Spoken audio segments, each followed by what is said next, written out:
NITHY TV அன்பு நேயர்களே, உங்கள் நித்தியின் அன்பு வணக்கங்கள். அக்குபஞ்சர் மெரிடியன் டயக்னோசிஸ் அக்குபஞ்சர் முறையில் உயிர் சக்தி ஓட்ட பாதைகளை கொண்டு நோய்களை கண்டறியக்கூடிய அற்புதமான ஒரு டெக்னிக் நம்ம பார்த்துக்கிட்டு இருக்கோம். இன்னைக்கு நம்ம பார்க்க இருக்கக்கூடியது ஸ்ப்ளீன் மெரிடியன், மண்ணீரல் சக்தி ஓட்ட பாதை. ஏற்கனவே நம்ம lung meridian, large intestinal meridian, stomach meridian, இப்போ பார்க்குறது ஸ்ப்ளீன் மெரிடியன். இப்போ ஸ்ப்ளீன் மெரிடியன் எப்படி போகுது அப்படின்னு பார்த்தோம்னா, ஸ்டொமக் மெரிடியன் கட்டைவரலுக்கு அடுத்து இருக்கிற மெட்டி விரலில் வந்து முடியும் போது அதன் அருகிலேயே இருக்கிற கட்டவிரலின் உள்புறமாக, அதாவது சுண்டிவரல் பக்கம் இல்லாமல் உள்புற நெகக்கண் ஓரத்தில் ஸ்ப்ளீன் 1 மண்ணீரலினுடைய 1வது புள்ளி. இந்த ஸ்ப்ளீன் 1 அப்படிங்கிற புள்ளி இங்கே தொடங்கி தோலின் இரு நிறமும் சந்திக்கக்கூடிய இடத்தின் வழியாக spleen 2, spleen 3, spleen 4, spleen 5, spleen 6 அப்படின்னு உள்புற கணுக்கால் முடிச்சு இதிலிருந்து 4 விரல் மேலே ஸ்ப்ளீன் 6 அப்படிங்கிற பாயிண்ட்.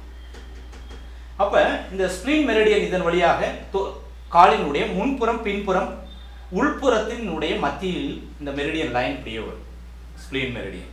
இப்போ ஸ்ப்ளீன் 1, 2, 3 மேலே அந்த மெரிடியன் இப்படியே வந்து ஸ்ப்ளீன் 9, ஸ்ப்ளீன் 10, ஸ்ப்ளீன் 11 அண்ட் 12 வந்து அதே மாதிரி இந்த ஸ்ப்ளீன் மெரிடியன் தொடை இடுக்கின் வழியாக தொப்புளிலிருந்து 4 சுன் பக்கவாட்டில் இந்த ஸ்ப்ளீன் மெரிடியன் மேலே வந்து நிப்புள்ல இருந்து 2 சுன் பக்கவாட்டில் சைடு வியூவில் நிப்புள்லேருந்து 2 சுன் பக்கவாட்டில் ஸ்ப்ளீன் மெரிடியன் மேலே வந்து இந்த LU1 ஏற்கனவே பார்த்தோம். அதுலேருந்து 1 சுன் கீழே ஸ்ப்ளீன் 20 அப்படிங்கிற பாயிண்ட் வந்து 21க்கு சைடில் அப்புள்ள இருந்து 6 சுன் நேர் கீழே 5வது 6வது விழா எலும்புக்கு மத்தியில் இங்கே வந்து முடியும்.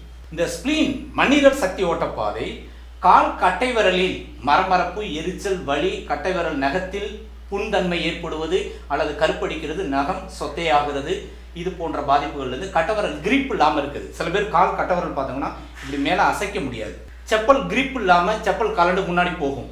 இந்த மாதிரி கால் கட்டவரலில் ஏற்படக்கூடிய எலும்பு, நரம்பு, தசை சார்ந்த பிரச்சனைகளை ஏற்படுத்தும். அதே மாதிரி உள்பக்க கணுக்கால் முடிச்சில் வீக்கம் ஏற்படுத்துவது, உள்புற முழங்கால் வலி, வீக்கம், நீர்க்கோர்வை ஏற்படுவது, முழங்கால் மூட்டு வலிகளை ஏற்படுத்தும்.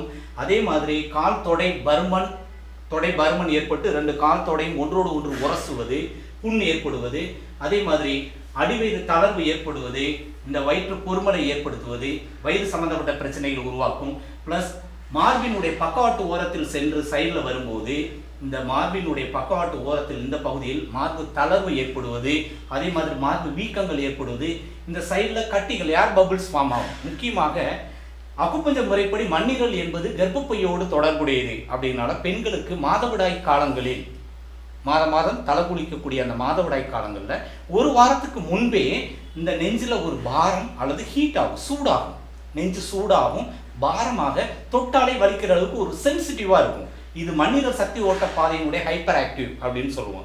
இந்த மெரிடியன் எனர்ஜி ஃப்ளோ மார்பு பகுதிக்கு வர்றதுனால அந்த மெரிடியன், ஸ்ப்ளீன் மெரிடியன் தான் கர்ப்பப்பையோடு தொடர்புடையது, மாதவிடாய் சுழற்சியை முறையாக நடத்தக்கூடியது. பீரியட் சைக்கிள் ப்ராப்பராக இல்லை அப்படின்னா அவங்களுக்கு ஸ்ப்ளீன் மெரிடியன் அஃபெக்ட் ஆகிருக்கு அப்படின்னு அர்த்தம், மண்ணீரல் பாதிக்கப்பட்டுள்ளது அப்படின்னு அர்த்தம். அப்போ இந்த மெரிடியன் சக்தி ஓட்ட பாதையினுடைய எனர்ஜி சக்தி ஓட்ட பாதையினுடைய தடை அல்லது தேக்கம் தான் மார்பில் அந்த மாதவிடாய் காலத்துக்கு 1 வாரத்துக்கு முன்பு மார்பில் சில கட்டிகள் வரும், 1 வாரம் பீரியட் முடிஞ்ச உடனே காணாமல் போயிடும். இது ஏர் பபுள்ஸ். அது தொடர்ந்து இருந்தால் வாட்டர் பபுள்ஸாக மாறும். அது கொஞ்ச நாள் ஆயிடுச்சுன்னா அது அப்படியே ஃபேட், கொழுப்பு கட்டியாக மாறும். அதுவும் சில மாதங்கள், வருடங்கள் ஆனால் அது டிஷ்யூவாக கன்வெர்ட் ஆகி கேன்சர் கட்டியாக மாறும். அப்போ மார்பில் இந்த மாதிரியான கட்டிகள் வந்து மார்பில் ஆப்ரேஷன் செய்யக்கூடிய அளவுக்கு வருவதற்கு, வராமல் தடுப்பதற்கு இந்த மெரிடியன் மட்டும் புரிஞ்சிருச்சுன்னா, இந்த மெரிடியன் சக்தி ஓட்ட பாதையை நீங்கள் டயக்னோஸ் பண்ணி ட்ரீட்மெண்ட் எடுத்துக்கிட்டீங்க அக்குபஞ்சர்லனா, நிச்சயமாக மார்பில் கட்டிகள் ஏற்படாது, வீக்கங்கள் ஏற்படாது, வலிகள் ஏற்படாது, நெஞ்சு பாரம், நெஞ்சு தளர்வு, மார்பு தளர்ந்து போகாது, மாதவிடாய் குறைபாடுகள் எதுவும் வராது, அடிவேறு தளர்ந்து போகாது, கால் கட்டை விரலில் புண் வராது. முக்கியமாக சர்க்கரை நோயாளிகளுக்கு இந்த மண்ணீரலும் கல்லீரலும் சேர்ந்து நோய்வாய்ப்பட்டு கணையம் என்ற பேங்க்ரியாஸ் பாதிக்கப்படும் போது இன்சுலின் குறைபாடு ஏற்பட்டு வரக்கூடிய சர்க்கரை நோயினுடைய பாதிப்பு கால் கட்டை விரலில் நகக்கண் ஓரத்தில் உள்புறமாக ஸ்ப்ளீன் 1, வெளிப்புறமாக லிவர் 1. இந்த கல்லீரல் சக்தி ஓட்ட பாதை, மண்ணீரல் சக்தி ஓட்ட பாதை இந்த பக்கம் இருக்கிற கல்லீரல், இந்த பக்கம் இருக்கிற மண்ணீரல், இந்த ரெண்டினுடைய இயக்க குறைபாடு கால் கட்டைவரலில் புண்ணை ஏற்படுத்தி சர்க்கரை நோயாளிகளுக்கு கால் கட்டவரல் ஆறாத புண் இருந்து வெட்ட வேண்டிய நிலை ஏற்படுகிறது. அதுக்கடுத்து கணுக்காலோட வெட்டி, அதுக்கடுத்து முழங்காலோட வெட்டி காலை எடுக்கக்கூடிய ஒரு நிலை ஏற்படுது. ஆனால் அக்குபஞ்சர் மெரிடியனில் நீங்கள் உங்களுடைய கால் கட்டை விரலில் அந்த சென்சேஷன் இருக்கான்னு இப்படி பிரிக் பண்ணி பார்த்து அந்த உணர்ச்சி இருந்துச்சு அப்படின்னா உயிரோட்டம் இருக்கு, புண்ணு வராது, வந்தால் ஆறிடும். இங்கே ப்ரிக் பண்ணும்போது உணர்ச்சியே இல்லை அப்படின்னா அந்த மெரிடியன் பாதிக்கப்பட்டிருக்கு, புண் வரும், வந்தால் ஆறாது, விரலை எடுக்க வேண்டிய நிலை ஏற்படும். அப்போ அக்குபஞ்சர் அந்த மெரிடியன் டயக்னோஸ் உங்களுக்கு புரிஞ்சிருச்சுன்னா அழகாக அற்புதமாக அந்த புள்ளிகளை தூண்டி சக்தியோட பாதையை புதுப்பித்து நோய்களில் இருந்து நிரந்தரமாக விடுபட முடியும். அக்குபஞ்சர் மெரிடியன் டயக்னோசிஸ் வீடியோ தொடர்ந்து பாருங்க. அடுத்த வீடியோவில் நம்ம மண்ணீரலுக்கு அடுத்து இருதய சக்தி ஓட்ட பாதையை பற்றி நம்ம பார்ப்போம். நன்றி, வணக்கம்.